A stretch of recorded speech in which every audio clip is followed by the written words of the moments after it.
Fala pessoal, tudo bem? Professor Reinaldo Emirato aqui mais uma vez e hoje estou trazendo aqui a resolução de 3 questões do concurso para fuzileiros navais, tá? Essas 3 questões aí apareceram na mesma prova, fuzileiros navais, do ano de 2012. Então, 3 questões de matemática, fuzileiros navais, e eu já vou mostrar aqui para vocês quais são as outras duas também, já que a primeira você está vendo aí na tela, tá? Então fica até o final, não vai embora não. A primeira está falando aqui sobre divisão, né? A outra está falando aqui sobre equação irracional, a segunda questão que nós vamos fazer hoje. E a terceira aqui é de geometria plana, beleza? Tem ali a área do triângulo equilátero. Então fica aí até o final, vamos tentar resolver juntos. Eu estou começando essas 3 questões de matemática para fuzileiros navais agora. Beleza? Vamos lá, iniciando a leitura da primeira, diz o seguinte, ó. Determine o número que dividido por 12, por 15 e por 36 tem sempre resto igual a 2. E aí, como é que a gente vai fazer isso? Olha, tem duas maneiras de fazer. Uma, se você não souber a teoria desse assunto aqui, você pode ir direto ali para as opções, né? Você está vendo as opções, pode dar um pouquinho de trabalho. Beleza, mas você consegue fazer. Divide todos eles ali, tanto por 12, quanto por 15, quanto por 36, e você vai ver aquele que vai dar resto 2 sempre. E você matou a questão. Se você souber, isso daqui é um problema de MMC. Muita gente vê aqui, ó, dividido, né? Pensa que é de MDC e não é de MDC. Por quê? Para que o número seja dividido por 12, 15 e 36, o que eu tenho que pensar? Ele vai ser um múltiplo de 12, de 15 e 36. Aí depois eu somo 2 unidades a esse número para poder dar resto. Tranquilo? Então, ó, por exemplo, se fosse o 17 dividido por 15, ele vai deixar resto 2. Por quê? Porque eu pego o 15, adiciono 2 unidades. Só que não pode ser o 17, porque ele tem que ser divisível ao mesmo tempo por 12 e por 36. Na verdade, não divisível por eles, tá? Eles têm que deixar resto 2. Então eu vejo qual é o menor divisor, quer dizer, o menor múltiplo comum entre 12, 15 e 36 e depois adiciono 2 unidades. Ao ser dividido, ele vai deixar sempre resto 2. Então, molezinha, ó, eu venho aqui 12, 15 e 36, calculo o MMC. Calculando o MMC, eu vou fatorar isso daí, né? Olha aqui, ó, 12, 15, 36. Vou começar por 2, que eu estou vendo números pares aqui. Aqui vai dar 6, aqui eu repito 15, aqui vai dar 18. Continuo por 2 porque ainda tem par. Aqui vai dar 3, aqui vai continuar dando 15 e aqui agora vai dar 9. Não dá mais por 2, estou vendo 3 aqui, né, o próximo número primo, então eu divido por 3. Aqui dá 1, aqui dá 5 e aqui dá 3. Por 3 novamente, porque ele permanece. Então aqui dá 1, ó, lá na frente já era 1, e aqui eu mantenho 5. Agora eu vou para o próximo número primo, que é o 5.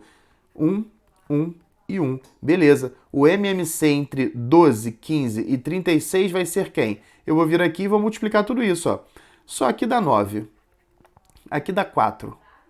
Então eu tenho 5 vezes 9, que vai dar 45. 45 vezes 4 vai dar 180. Então o MMC ele é 180. Significa que 180 é divisível por 12, por 15 e por 36 ao mesmo tempo. Só que eu não quero uma divisão exata, eu quero que reste 2. Então o próximo número aqui vai ser o 182. Tá? O 182, quando dividido por 12, vai deixar resto 2. Quando dividido por 15, vai deixar resto 2. E quando dividido por 36, também vai deixar resto 2. Ele é o nosso menor divisor aí que vai deixar o resto 2. Beleza, pessoal? Não vai embora não, como eu falei, tem 2 questões ainda. Se você já está gostando desse tipo de vídeo, deixa um likezinho aí para o YouTube entregar esse conteúdo para mais pessoas, beleza? E se inscreve também no canal para você sempre ser notificado toda vez que eu postar questões desse tipo aqui. Segunda questão de hoje, vamos lá, equação irracional. E olha só, pessoal, qualquer dúvida que tiver em qualquer uma dessas 3 questões que eu vou fazer aqui agora, vai lá nos comentários, compartilha também com a gente se você achou uma outra maneira de fazer. Vamos lá. Equação irracional. Galera, é o seguinte, para resolver uma equação irracional, primeiro, por que ela é uma equação irracional? Porque ela está dentro aqui de radicais. Show? Então eu vou tirar esses radicais daqui, né? Em toda equação irracional, a ideia é a gente tirar esses radicais. E eu tiro esses radicais elevando ele ao quadrado. Eu elevo ao quadrado de um lado, porém eu também tenho que fazer a mesma coisa do outro lado, para não perder o sentido de uma equação. Tudo que eu faço do lado, eu faço do outro. Toda vez que eu elevo uma raiz quadrada ao quadrado, eu corto essa raiz. Só que aqui eu tenho que prestar atenção que do lado esquerdo eu estou elevando essa raiz grandona aqui, não aquela pequenininha. Então eu só quebro, né, eu só corto essa raiz com esse doisinho. O que sobra para mim é o x ali fora, sem estar mais dentro do radical, mas eu tenho uma outra raiz quadrada aqui, ó. x menos 1.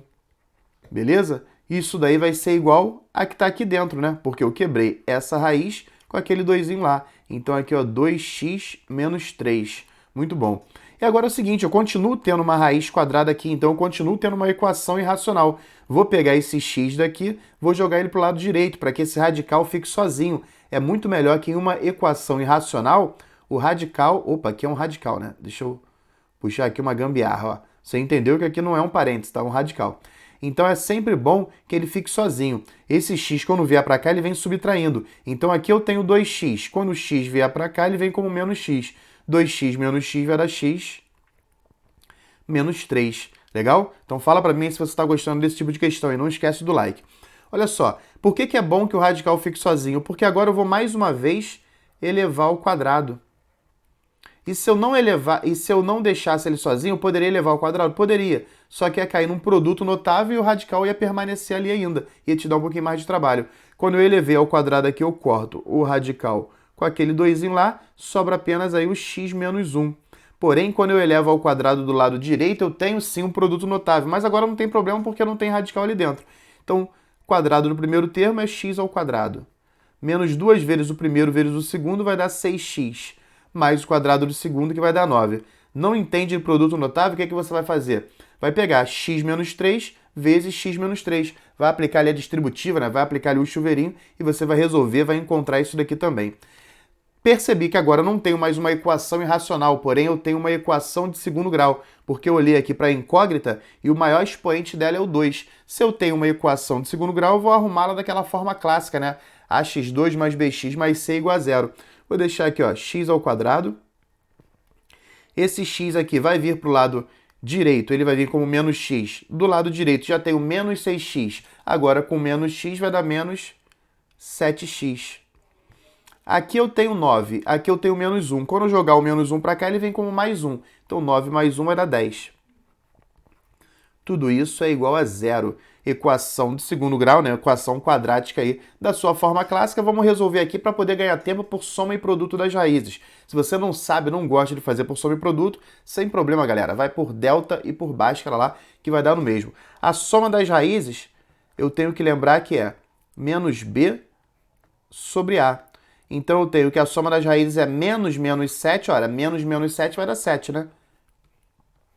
Sobre o a, que é 1, ó. A é quem acompanha o x ao quadrado. Não tem ninguém ali, você entende que é 1. Então, a soma das raízes é 7. Enquanto o produto, que é c sobre a, vai ser igual a 10 sobre 1. E 10 sobre 1 é o próprio 10. Então, 10. Eu tenho que ver aqui quais são dois números que somados vão dar 7 e multiplicados vão dar 10. Então, esses números são 2 e o 5. Por que 2 e 5? Porque 2 mais 5 dá 7, 2 vezes 5 vai dar 10, beleza? Então eu tenho aqui a letra B como nosso gabarito. O gabarito da segunda questão de hoje não vai embora, tá? Essa questão foi de equação irracional. E vamos para a última aqui, que é sobre geometria plana. Antes disso, fala para mim se está tudo bem. Se tem alguma dúvida, deixa aí também nos comentários. E terceira e última questão de matemática para fuzileiros navais, tá? Caiu em 2012. Vamos lá. Calcule a área da região colorida da figura, sabendo-se que o triângulo é equilátero, né? Ele já fala que é equilátero, mas aqui nós já sabíamos, né? Porque eu tenho aqui um ângulo de 60 graus, aqui também tem um ângulo de 60 graus e aqui também ângulo de 60 graus. Se os três ângulos são iguais, obviamente os três lados também são iguais. Então o triângulo ele é um triângulo equilátero. Eu quero saber, pessoal, isso aqui, ó. Essa área aqui, tá? Beleza, se eu quero saber essa areazinha aqui, o que eu vou fazer? Você concorda comigo que ela é a subtração da área do triângulo equilátero por essas áreas aqui, né? Por essas pequenas áreas brancas ali. O que eu vou fazer? Eu vou calcular aqui a área do triângulo equilátero. A área do triângulo equilátero, a gente tem que lembrar que é L ao quadrado vezes a raiz de 3 sobre 4. Isso daí é uma formulazinha, tá? A área do triângulo equilátero, L ao quadrado, raiz de 3 sobre 4. Só que o lado já é L, né? Se o lado já é L, eu vou deixar assim mesmo. Então, área do triângulo equilátero, L ao quadrado, raiz de 3 sobre 4. E vou calcular a área de um setorzinho desse daqui. Depois eu multiplico por 3, já que eu tenho 3 deles. Então, ó, você percebe que um setorzinho desse, deixa eu colocar aqui, ó. Ele tem um ângulo de 60 graus aqui, ó. Calculando a área de um deles, eu multiplico por 3 e vou ter a área dos 3 lá. Se você quiser também, você completa aqui, ó. Você vai ver que os 3 setores aqui juntos vão dar uma semicircunferência. Tem outras maneiras de fazer isso. Você também fala para mim nos comentários qual que você prefere. Eu vou fazer o seguinte, ó. Se fosse uma circunferência por completo, isso daqui seria a área, né, seria π vezes r ao quadrado. Π vezes r ao quadrado seria se fosse uma circunferência por completo, então um ângulo de 360 graus. Só que o ângulo agora não é de 360 graus, o ângulo é apenas de 60. Então eu venho aqui, ó, 60 graus, aqui eu vou ver qual é a área que nós vamos ter. Uma vez vista essa área, não esquecer de multiplicar por 3, tá? 360 e 60 são divisíveis por 60. Aqui, ó, vai dar 6 e aqui vai dar 1, tá? Eu só simplifiquei. Multiplicando cruzado agora eu tenho 6x é igual a π vezes r ao quadrado. Então, x vai ser igual a π vezes r ao quadrado sobre 6. Só que a área que nós queremos, né, essa área branca ali, eu vou até chamar aqui de AB, você vai entender que a área branca, ela é o quê? Ela vai ser 3 vezes essa área aqui que nós achamos. Então, é 3π vezes r ao quadrado sobre 6. Simplifica aqui o 3 ou 6, ambos são divisíveis pelo próprio 3, aqui dá 1 e aqui vai dar 2. Então, eu tenho que a área branca vai ser igual a π vezes r ao quadrado sobre 2. Só que eu tenho que substituir esse r aqui. Esse r, na verdade, ele é metade do lado do... Aqui, ó. É a metade do lado do triângulo equilátero. Logo, vai ser L sobre 2, já que o lado do triângulo é L, a metade é L sobre 2. Então, aqui eu vou ter π vezes L sobre 2 ao quadrado. Vai dar L ao quadrado sobre 4. Tudo isso daí sobre 2. Então, em resumo, eu tenho π L ao quadrado sobre 8. Show de bola. Então, a área branca vai dar π L ao quadrado sobre 8. E a área do meu triângulo equilátero é L ao quadrado raiz de 3 sobre 4. O que eu vou fazer? Eu vou pegar aqui esse cantinho, deixa eu só separar aqui e continuar a continha aqui, ó. Então, a minha área sombreada, botar a área que eu quero, né? Sei lá, tá de azul aqui, você entende que é essa areazinha aqui, ó. Tá? Essa areazinha aqui que eu quero. Então, essa área aí vai ser a área do triângulo equilátero, que é L ao quadrado raiz de 3 sobre 4, subtraído da área branca, que é π L ao quadrado sobre 8. O que eu vou fazer aqui? Eu estou vendo uma subtração de frações com denominadores diferentes. Eu vou multiplicar essa daqui por 2, em cima e embaixo, para que o denominador fique igual, tá? Então, eu vou ter 2L ao quadrado raiz de 3 sobre 8, subtraído de π L ao quadrado sobre 8. O que eu tenho que fazer agora? Vou colocar o L ao quadrado em evidência. Quando eu coloco o L ao quadrado em evidência, eu vou ter, ó, L ao quadrado sobre 8, tá? Na verdade, estou colocando L ao quadrado sobre 8 em evidência, porque ele aparece aqui, ó, e também aparece aqui. E o que sobra aí pra gente? Olha, quando eu coloco eles em evidência, vai sobrar aqui 2 raiz de 3, 2 raiz de 3 menos π. Então tá aqui, ó, nosso gabarito aí, ó, L ao quadrado sobre 8, que multiplica 2 raiz de 3 menos π. L ao quadrado sobre 8, ó, esse 8 só aqui embaixo, tá? Mas foi só a edição mesmo. L ao quadrado sobre 8, dentro do parênteses, 2 raiz de 3 menos π. Então isso daqui fica sendo a letra D como o nosso terceiro e último gabarito das questões de matemática, né? Das 3 questões de matemática da prova do colégio... Eu ia falar fuzileiro... Não é fuzileiro naval, né? Eu ia falar colégio naval, não. Da prova de fuzileiros navais do ano de 2012. Espero muito que você tenha gostado. No mais, um grande abraço do professor Reinaldo Amirato.